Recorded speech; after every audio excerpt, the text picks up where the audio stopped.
함께 하나님께서 주시는 말씀을 나눕니다. 예레미야 13장 1절에서 11절까지 말씀입니다.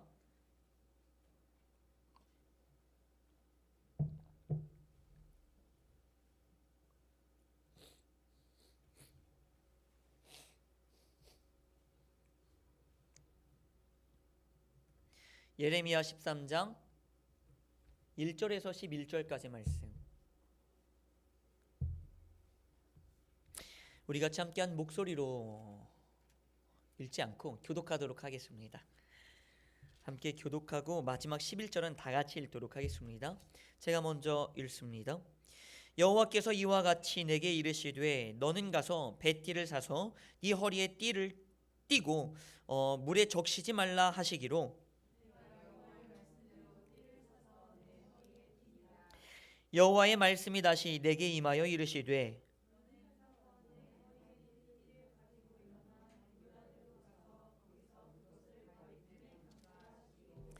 내가 여호와께서 내게 명령하신 대로 가서 그것을 유브라데 강가에 감추니라.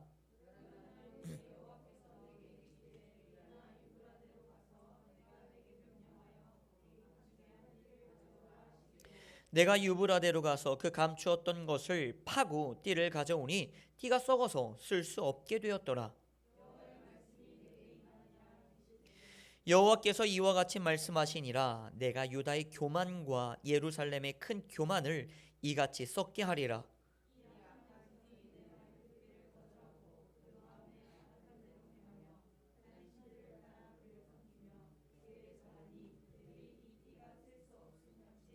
다 같이 읽겠습니다.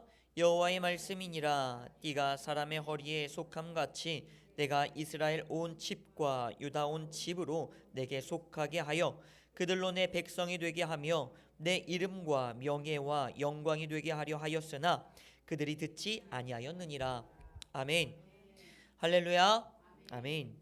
오늘은 설이죠. 설을 맞이하여서 우리 교회도 특별한 이벤트로 이렇게 소수의 예배를 드리게 되었습니다.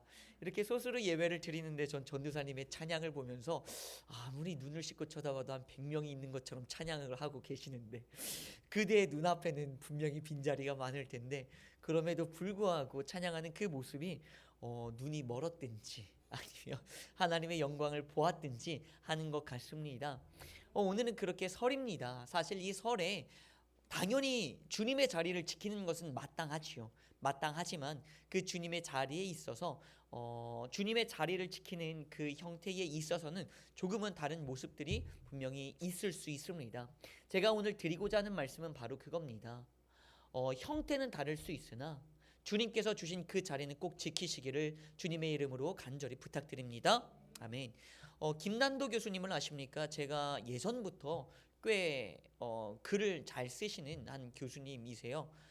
네, 지식인이라면 당연히 읽어봤을, 이제 19, 20이라면 당연히 읽어봤을, 나 당연히 들어봤을 그러한 저서의 글 아니겠습니까? 당연한 건데 이제 이분께서 얼마 전, 몇 년 전부터 트렌드라는 그러한 책의 제목을 가지고 이러한 책을 썼습니다. 지금은 이제 트렌드 코리아 2023이라고 하죠. 그래서 올해는 작년 이제 2022년도 말에 나왔죠. 그래서 2023년도에 한국은 어떠한 형식으로 흘러갈 것인가에 대해서 예측을 하면서 쓴 책이 있습니다. 물론 그것은 뭐 점쟁이처럼 예측을 하는 것이 아니라 과거에 대한 확실한 데이터베이스를 가지고 그거를 잘 분석하여서 앞으로 어떠한 일들이 이렇게 도래할 것이다 라는 것을 명명백백히 잘 적어 놓았습니다. 실제로 그러한 현상들이 나타나고 일어나고 있습니다. 그 책의 시작은 이것으로 시작해요. 나노로 시작합니다. 나노라는 것은 굉장히 작은 하나의 입자를 말하는 거예요. 그래서 많은 것들이 굉장히 작아지고 세분화될 것인데 그 중에서 하나가 바로 이겁니다. 가족이에요. 가족의 나노화. 가족의 나노화라는 것은 다시 말하면 가족의 미세화를 의미합니다. 가족이 굉장히 쪼개질 거라는 의미죠. 실제로 지금 점차 1인 가구가 많이 발생하고 있습니다. 1인 가구가 많이 생겨나고 있어요. 혼자 사는 사람들이 많이 생기고 있습니다. 요즘에 사람들은 문제라고 말하죠. 저출산. 사실 저출산은 문제가 아니에요. 저출산을 가지고 문제라고 말하지만 저출산으로 발생하는 여러 가지 문제점들이 생길 수는 있습니다. 그런데 중요한 건 그 저출산이라는 것은 사실 선택이에요. 왜냐하면 가치관들이 변하기 시작했거든요. 그 우리가 막 출산 장려를 위해서 돈을 붓고 뭐 지방에서 뭐를 하고 그래서 뭐 얼마만큼의 출산 장려 뭐 금액을 주겠다, 뭐 아이들이 뭐 하면은 뭘 우리가 뭐 어떠한 혜택을 주겠다라고 말하는데, 실은 아이가 생김으로 발생하는 경제적인 어떠한 문제점이 두려워서 아이를 못 갖는 부분들은 사실 적어요. 실제적인 것은 가치관의 변화에 있습니다. 뭐 요즘 많이 TV에서 혹은 OTT 서비스에서 많이들 하는 것들 중에 하나가 연애 프로그램, 그리고 최근에 뭐 이제 최근에는 결혼과 이혼 사이, 그리고 돌싱글즈라고 하면서 그러한 결혼했던 사람들 그리고 이혼한 사람들에 대한 이야기들, 그리고 그들의 연애, 혹은 아직 결혼하지 않은 이들의 연애들을 조명하는 그런 프로그램들이 많이 나타났습니다. 근데 그런 프로그램에서 예전과는 다른 가치관이 하나가 있다는 거죠. 그게 뭐냐면, 예전에는 무엇을 장려하였느냐? 그래도 가정을 위해서 무엇을 하라? 헌신을 하자. 이러한 것들이 조금 더 추구되고 장려되었다면, 요즘의 결혼과 이혼 사이 돌싱글즈, 그래서 다시 뭔가 합해지고 다시 만나고 다시 무언가 결혼을 만들려는 그러한 모임들 속에서는, 연애 속에서는 무엇이 더 장려되고 추구되냐면 개인이에요. 개인을 이해해줘야 한다.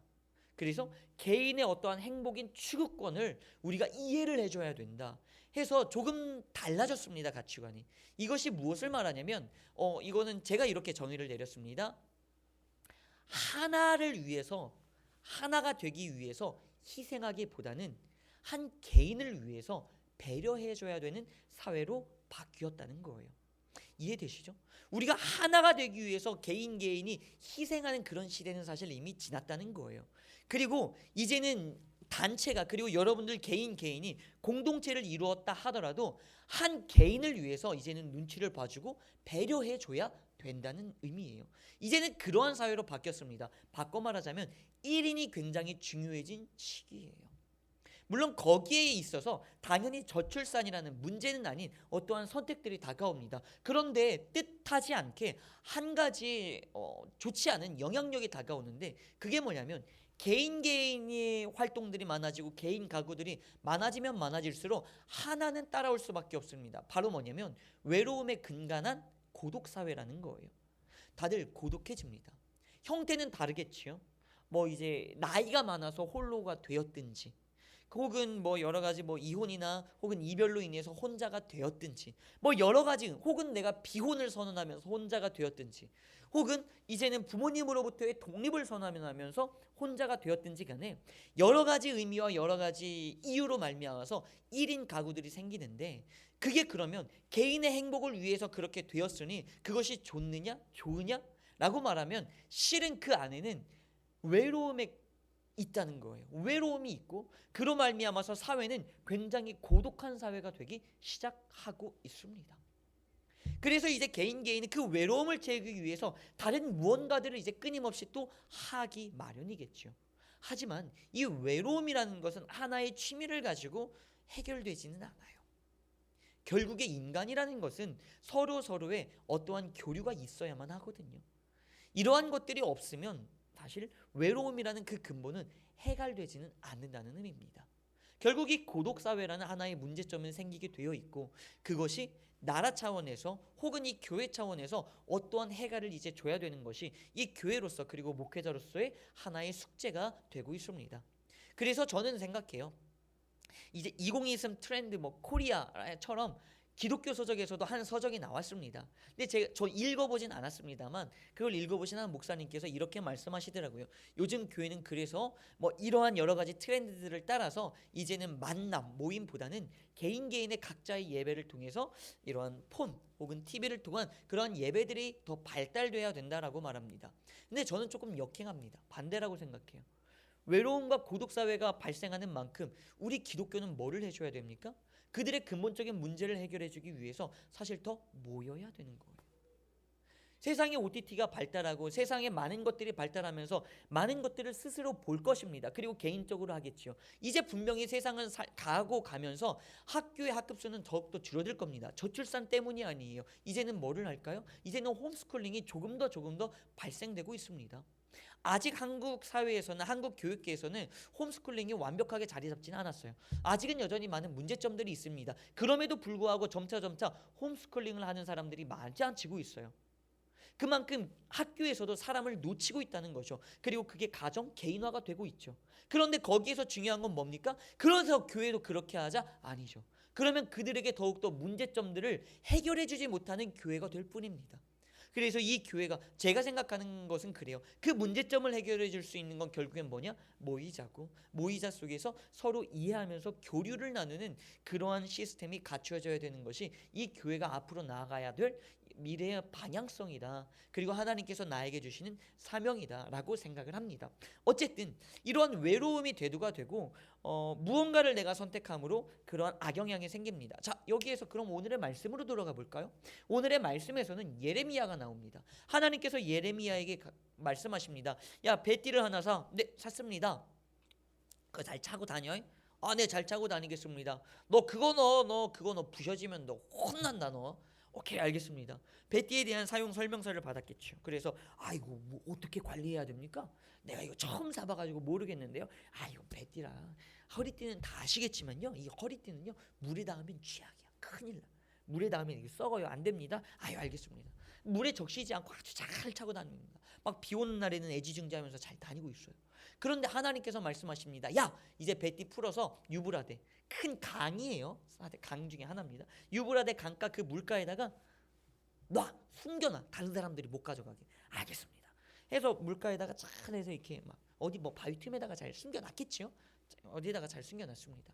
그래서 어느 정도의 세월이 지납니다. 하나님이 말씀하세요. 야, 예레미야야, 너 그거 배띠 다시 찾아와봐. 알겠습니다. 그리고 예레미야는 신나서 갔겠죠. 야, 이거 분명히 물에 닿으면 썩었을 것인데 하나님이 놓으라고 한 이유가 있을 거야. 하나님이 기적을 보여주시겠구나. 물에 닿았는데도 썩지 않고 온전히 그대로 딱 있다면 이게 얼마나 하나님의 기적인가 하고 신나게 달아가서 봤겠지요. 저라면 그랬을 거라는 이야기입니다. 딱 꺼내는데 뭐합니까? 다 썩어버린 거예요. 물에 닿으니 당연히 썩겠죠. 당연한 것 아닙니까? 가죽 띄워도 썩을 겁니다. 썩었어요. 그러자 하나님께서 말씀하십니다. 야, 그건 사실 비유야. 그러면서 그 뒤에 말씀하시는 거예요. 이스라엘 민족이 교만하여서 다른 신을 섬기고 있다. 그래서 나는 그들의 교만을 썩어버리게 만들 것이다 라고 말씀하세요. 이게 무슨 의미입니까? 여기에서의 사실 키워드는 제자리예요. 허리띠가 있어야 할 자리는 주인의 허리예요. 그런데 이 허리띠가 교만하여 난 여기에 있지 않을 거예요, 나 수영할 거예요 하고 물가로 나갔습니다. 혹은 잃어버린 바 되었습니다. 다른 곳으로 갔습니다. 관리가 되지 않습니다. 비가 맞습니다. 습기에 찹니다. 결국에 그 허리띠는 어떻게 될까요? 허리띠의 교만으로 말미암아서 썩게 될 거라는 거죠. 있어야 할 자리가 있다는 겁니다. 내가 있어야 할 자리를 지키지 않는다면 우리는 결국 어떻게 되는 겁니까? 썩어진다는 거예요. 요즘 세상에서, 요즘 사회에서 당연히 가족은 너무나 중요합니다. 가족은 너무나 중요해요. 그런데 이 가족을 구성하는 것이 그 어떠한 가족을 형성하는 실제적인 형성의 어떠한 형태들이 달라질 수밖에 없습니다. 50대, 60대, 70대의 부모님과의 어떠한 삶과 그리고 이제 10대, 20대, 30대의 삶은 다를 수밖에 없어요. 지역이 다를 수도 있고요. 삶의 어떠한 문제 때문에 다를 수도 있고요. 직업적인 차이로 다를 수도 있어요. 어쩔 수 없이 달라집니다. 즉, 가구의 형태는 달라질 겁니다. 분명히 차이는 생깁니다. 그렇기 때문에 1인 가구가 생겨날 수밖에 없다는 거예요. 중요한 건 정서적으로도 우리가 제자리를 지키지 못한다면 외로움이 찾아올 수밖에 없다는 거죠. 정서적으로 내가 내 제자리를 지키지 않는다면 사라지는 거예요. 근데 우리 이렇게 생각할까요? 정서적인 것을 넘어서 영적인 자리라고 생각해 봅시다. 우리는 내가 이 가족 안에 소속된 나의 어떠한 모습을 바라보면서 세상은 이렇게 말하죠. 우연이다, 운이다, 재수다. 누군가는 재수가 좋아서 뭐 돈이 많은 가정에, 누군가는 재수가 없어서 뭐 돈이 없는 가정에, 뭐 누군가는 재수가 있어서 명예와 덕망이 있는 가정에, 누군가는 재수가 없어서 뭐 이렇고, 뭐 우리는 이렇게 말을 합니다. 그런데 여러분, 우리 기독교인은 다르게 바라보잖아요. 그 모든 것이 뭡니까? 하나님의 섭니다. 믿으시기 바랍니다. 그러면 내가 이 자리에 있다는 것은 이 자리가 바로 어떤 자리냐? 하나님의 섭리의 자리, 하나님께서 나에게 원하시는 자리, 하나님이 나를 부르신 바로 그 자리다. 내가 있어야 할 나의 제자리, 하나님이 배정해 주신 나의 영적인 자리는 어디다? 바로 여기다. 가구의 형태는 비록 달라질 수 있으나 영적인 나의 자리를 내가 놓친다면 우리는 어떻게 되어야 할까요? 썩어질 수밖에 없다는 거예요. 내가 제 자리를 찾아가지 못하고 내가 내 자리를 지키지 못한다면요. 설을 뭐 민족의 대이동이 있는 날이겠지요. 뭐 차도 많이 밀리고 뭐 기차표도 예매하기가 더 힘들 것이고 뭐 그런 여러 가지들이 분명히 있습니다. 왜 우리는 이러한 대이동이 있을까요? 비록 지금 내가 살아가는 삶에서 어쩔 수 없이 가구의 형태는 달라졌더라도 가족의 구성원으로서 나의 영적인 그 자리는 지키고 있다는 겁니다. 내가 나의 역할을 놓치는 순간, 하나님께서 나에게 주신 그 영적인 자리를 놓치는 순간, 가족의 자리든 그 어느의 자리든지 간에 하나님께서 부르신 나의 그 자리를 놓치는 순간 우리는 어떻게 되는 겁니까? 썩어질 수밖에 없다는 거예요. 주님은 그것을 무엇으로 바라보십니까? 교만이다 바라보십니다. 많은 이들은 그래요. 가시방석처럼 너무나 껄끄럽고 좋지 않기 때문에 어떠한 나는 이 가정에서 떠날 거야, 나는 여기에서 떠날 거야 라고 말하면서 떠납니다. 그리고 독립을 선언합니다. 그런데 그 껄끄러움이라는 것이 결국에는 어떤 자리다? 하나님께서 나에게 부여하신 사명의 자리다. 우리는 도망가듯 도망가서는 안 된다는 거예요. 우리는 나의 가족이 이 하나님께서 주신 이 자리를 떠나서는 안 된다는 거예요. 삶의 여러 가지 패턴이 달라지기 때문에 가구의 형태는 달라질 수 있으나, 하지만 가시방석이라고 해서 내가 나의 정서적인 독립을 해서는 안 된다는 거예요. 끝까지 우리는 뭐 해야 하는 겁니까? 가시방석이더라도 그 자리는 누구의 자리다? 하나님께서 나에게 주신 영적인 자리다. 이 제 자리를 벗어나면 가시방석에서 벗어났기 때문에 행복해질 것 같지만 사실은 그 자리에서 오는 썩어짐이 있다는 겁니다. 그런데 하나님은 정말 무서운 건 뭐냐? 교만하면 내가 썩고 있다는 것을 몰라요. 교만하면 내가 썩고 있다는 것을 몰라요. 내가 그릇 행하고 있다는 것을 모른다는 겁니다.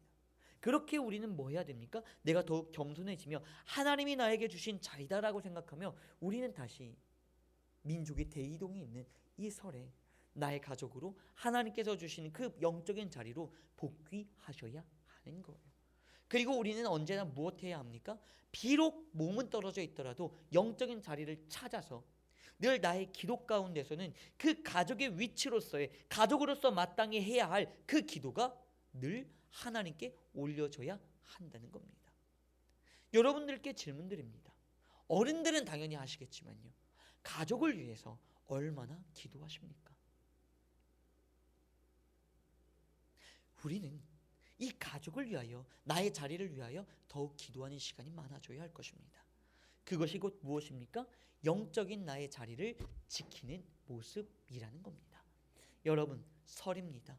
가족들이 서로 모일 것입니다. 그래서 어느 자리로 또 떠나시는 분들이 계실 거고, 이미 떠나신 분들이 계실 거고, 많은 자리들이 있을 겁니다. 그 자리에서 우리는 무엇해야 합니까? 그저 가족을 만나는 것이 아니라 이 자리에서 하나님께서 나에게 주신 영적인 자리임을 선포하시고 고백하셔야 합니다. 그리고 그 자리 가운데서 우리는 영적인 중보의 기도를 올려드림으로 말미암아서 이 가족을 위하여, 이 가족의 포지션 속에서 하나님께서 나에게 주신 제 자리를 찾아가시는 여러분들이 되기를, 그리하여서 가족을 살리시는 여러분들이 되기를 예수님의 이름으로 간절히 기도합니다. 아멘. 이 시간 함께 기도합시다. 오늘의 말씀을 가지고 오늘의 말씀을 위하여서 함께 기도합니다. 오늘의 말씀 속에서 하나님께서 여러분들에게 주신 은혜들을 부여잡고 함께 회개하시고 결단하시고 간구하시면서, 특별히 오늘은 짧은 순간이지만 여러분들의 가족들의 이름만이라도 속으로 부르짖으면서 이 가족을 위하여 잠시 기도하는 시간 결단하며 간구하는 시간을 갖도록 합니다. 다 같이 주님의 이름 세 번 부르짖고 기도합니다.